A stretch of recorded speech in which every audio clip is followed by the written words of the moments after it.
आज की हमारी चर्चा एक ऐसे शोध पत्र पर है जिसकी शुरुआत एक ऐसे सवाल से होती है जो सुनने में तो बहुत मामूली लगता है, पर उसके जवाब में एक पूरा दर्शन छिपा है।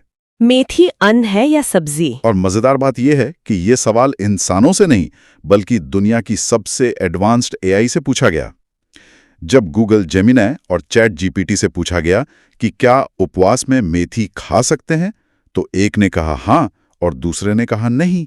हा सोचकर ही हंसी आती है ना कि जिस एआई से हम ब्रह्मांड के राज पूछ रहे हैं वो बेचारी मेथी के पत्तों पर आकर अटक गई। यहीं से हमारे आज की कहानी शुरू होती है। हमारे पास बलजीत सिंह मितवा, जिन्हें साइकोजीनियस भी कहा जाता है, उनका एक शोध पत्र है। इसका शीर्षक है मेथी अन्न या हरी सब्जी, एक जड़ विज्ञान विश्लेषण। और ये गुरु चंद्रगिरी महाराज के सिद्धांतों पर आधारित है। ये एआई की इस उलझन को सुलझाने के लिए एक बहुत ही प्राचीन भारतीय दर्शन जड़ विज्ञान का सहारा लेता है। तो आज हम इसी अनोखे शोध की गहराइयों में उतरेंगे और ये समझने की कोशिश करेंगे कि कैसे एक ही पौधा अपने जीवन के अलग अलग पड़ावों पर सिर्फ अपना रूप ही नहीं बल्कि अपनी चेतना भी बदल सकता है। हाँ, तो चलिए इसे खोलते हैं। तो शुरुआत एआई के इस विरोधाभास से होती है। शोध पत्र का तर्क ये है कि एआई की समस्या ये है कि वो किसी भी चीज की स्थैतिक अवस्था यानी उसके स्टैटिक स्टेट को तो पहचानता है, लेकिन उसके चेतना के रूपांतरण को समझने में वो पूरी तरह से नाकाम है। मतलब वो मेथी के हरे पत्ते की तस्वीर देखकर बता देगा कि इसमें क्लोरोफिल है, पानी है और ये एक पत्ता है। बिल्कुल। और वो कसूरी मेथी को देखकर बता देगा कि ये सूखा पत्ता है। लेकिन वो ये नहीं समझ सकता कि हरे पत्ते से कसूरी मेथी बनने की जो यात्रा है वो सिर्फ एक भौतिक बदलाव नहीं है। अच्छा। बल्कि उसके सार का, उसके गुण का और उसके उद्देश्य का रूपांतरण है। एआई सिर्फ क्या है देख सकता है, क्या बन गया ये उसकी पकड़ से बाहर है। वाह, मतलब एआई के पास ज्ञान तो है पर प्रज्ञा नहीं है। वो तथ्यों को जानता है पर सत्य को नहीं समझता। और इसी कमी को पूरा करने के लिए ये शोध जड़ विज्ञान का दरवाजा खटखटाता है। तो ये जड़ विज्ञान आखिर है क्या? क्या ये कोई नई चीज है? बिल्कुल नहीं, बल्कि ये बहुत प्राचीन है। इस शोध के अनुसार जड़ विज्ञान का जो मूल सिद्धांत है वो प्रकृति के सबसे गहरे सच से जुड़ा है। ये कहता है कि जैसे हमारे लिए ऑक्सीजन प्राणवायु है, ठीक वैसे ही पेड़ पौधों के लिए हरित लवण यानी क्लोरोफिल उनका प्राण तत्व है। ये सिर्फ एक केमिकल नहीं है। नहीं, ये उनका जीवन है, उनकी चेतना का तरल रूप है। जब तक पत्ता हरा है, जीवित है, तब तक ये प्राण उसमें एक नदी की तरह बह रहा है।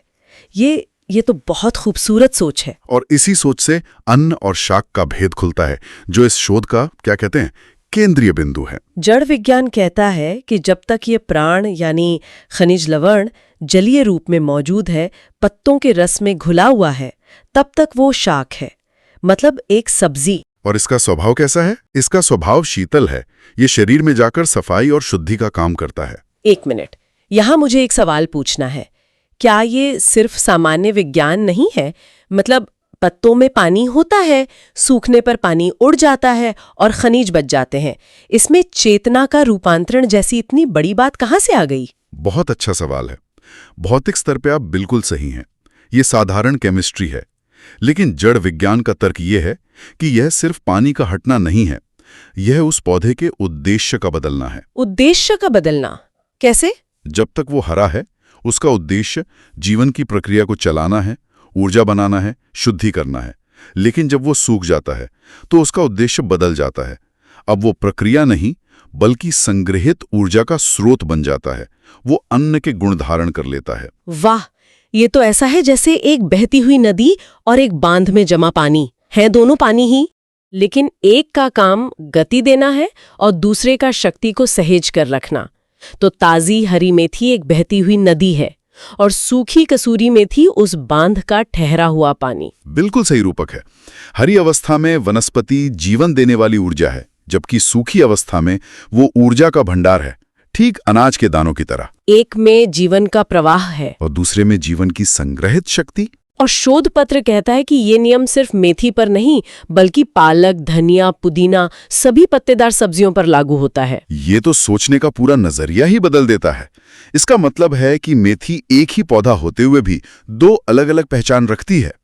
शोध में इसे समझाने के लिए काया या शरीर का जिक्र किया गया है ना? हाँ, और यहीं से ये विश्लेषण और भी गहरा और काव्यात्मक हो जाता है। शोध कहता है कि मेथी के दो चेतन रूप या दो काया हैं। तो पहला रूप है शाक, जिसे शोधपत्र दूध की काया या मिल्क बॉडी कहता है।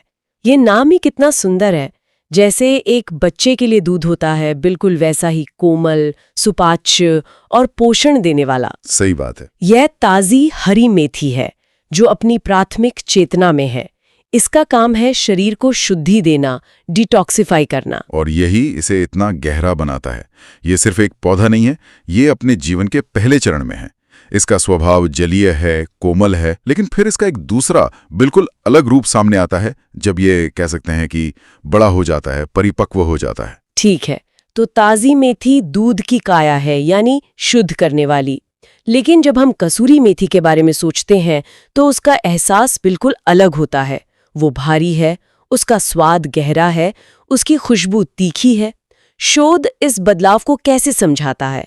शोध इसे मेथी का दूसरा रूप कहता है, अन्न की काया या ग्रेन बॉडी। ये सूखी हुई कसूरी मेथी या मेथी का दाना है।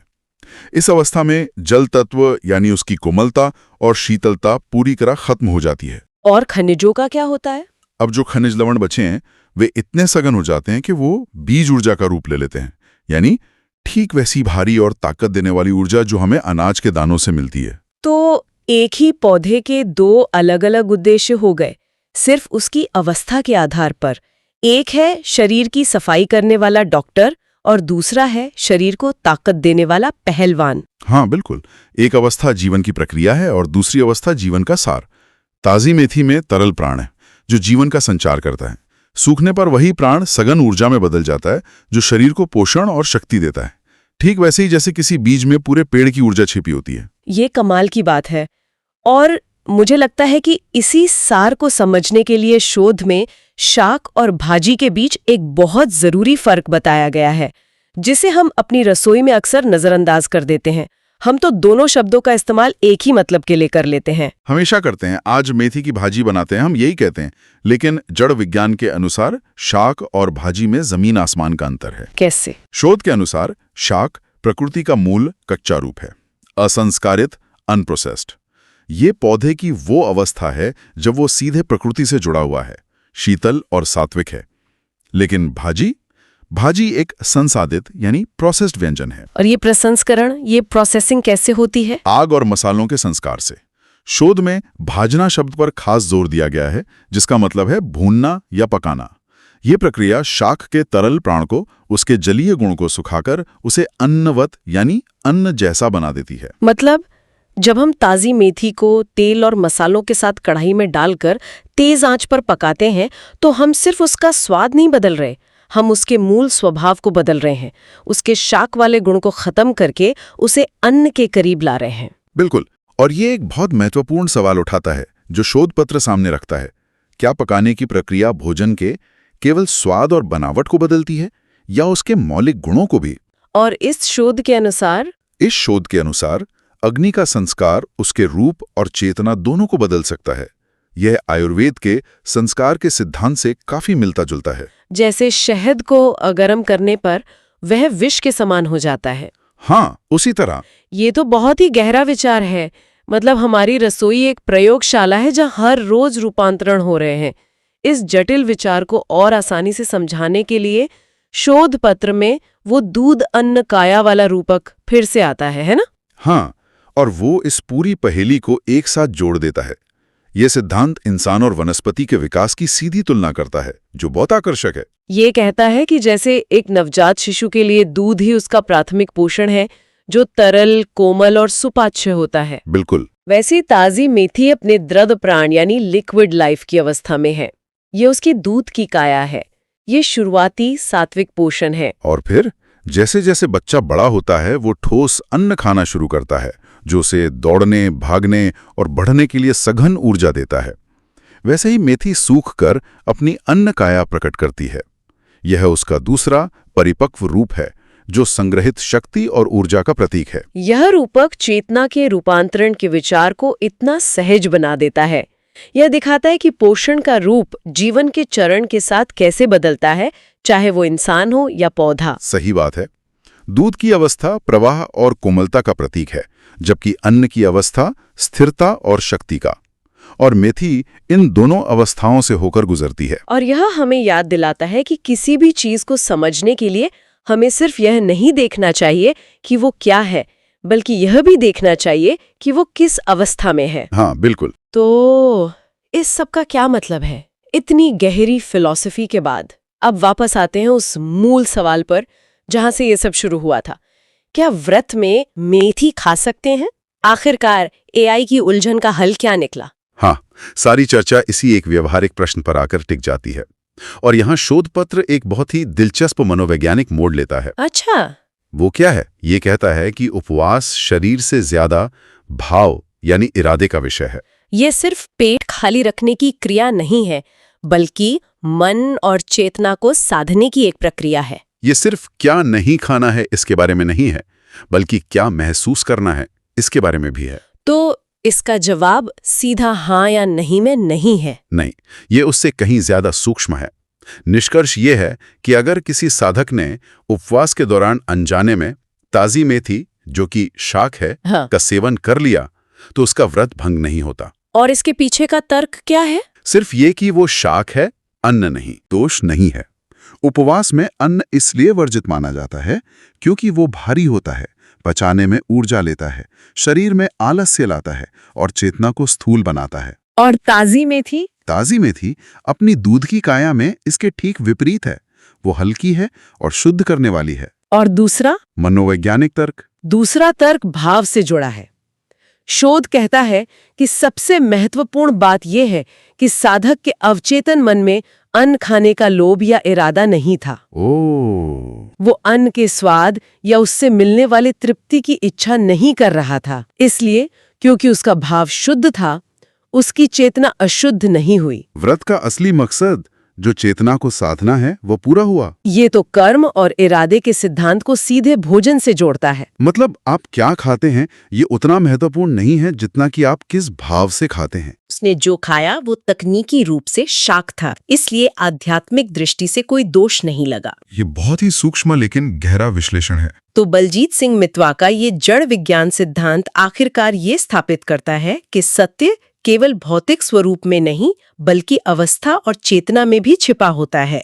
एक ही वस्तु, एक ही पौधा अलग अलग अवस्थाओं में अलग अलग सच रख सकता है। और मेथी इसका एक बेहतरीन उदाहरण बनकर उभरती है। हाँ, मेथी एक द्वैत वनस्पति है, एक ड्यूलिस्टिक प्लांट, जिसमें एक सब्जी की कोमलता और शुद्धता भी है और एक अन्न की संग्रहित शक्ति भी। और सबसे खूबसूरत बात यह है कि ये दोनों ही रूप एक ही जड़ से जुड़े हैं। इस सोच की सबसे अनोखी बात यही है कि ये प्राण, संस्कार और भाव जैसे हजारों साल पुराने विचारों को लेकर एआई की आज के उलझन को सुलझाती है।